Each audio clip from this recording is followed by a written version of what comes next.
Hey everyone, my name is Gamaruda and welcome to a sort of showcase video because I made a working Rubik's Cube in Minecraft. It has all of the basic moves of any Rubik's Cube. You can turn each face clockwise or anti-clockwise, and to do a move you just have to come up and press one of the buttons. The map above the button will tell you which move it does. And each move is slightly animated. It will happen progressively in a few different frames. I also made an auto scrambler, and now I'll show you a Scramble and Dissolve to show you it working.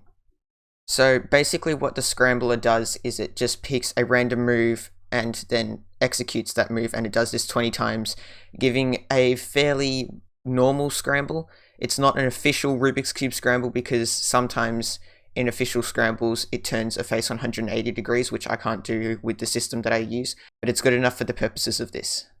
For the solve, I've used a computer-generated solve just for the simple fact that it's faster, and I'll put it up on the screen with the scramble so you can see that I'm not just reversing the scramble.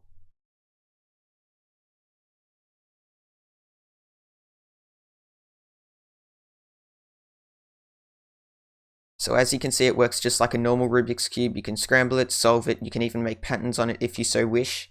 So now to the description of how it works. I'm going to demonstrate it by turning the right face clockwise. So I have the Rubik's Cube in its current state, and then I have 4 frames of animation, I guess you could say. And for each piece, I use an execute detect command to test for each color.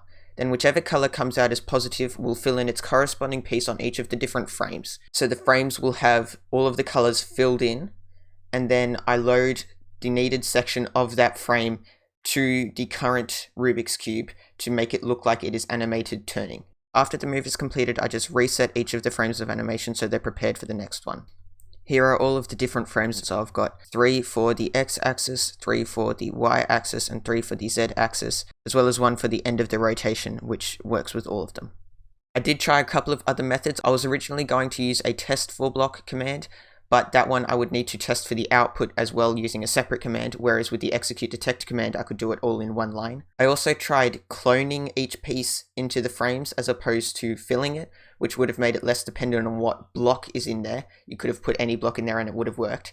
However, the cloning method was a lot slower than the filling method, which would have made it unbearably slow, even more so than it is now.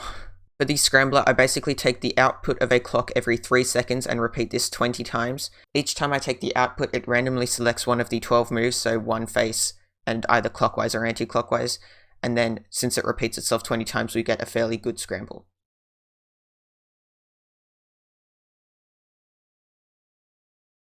The design for the clock and the randomizer are not mine, so I'll leave a link to them in the description if you want to check out how they work. So that's how it works. It's a fairly simple concept. There's a world download in the description if you want to check it out for yourself and have a play around with it. And if you do download it, do not do 2 moves at once. Because of the nature of how it works, it messes up the Rubik's Cube. It works for the first part, but then it doesn't finish, as you can see by that. If it does mess up, there is a reset button at the back of the Rubik's Cube here which sets it back to this, so it will fix any problems that you've had. I did do a lot of testing to make sure it works, but if you download it and find any bugs, please leave them in the comments and I will try to fix them as soon as possible. That's the end of the video, so I hope you enjoyed. Thanks for watching, and I will see you in the next one. Bye bye!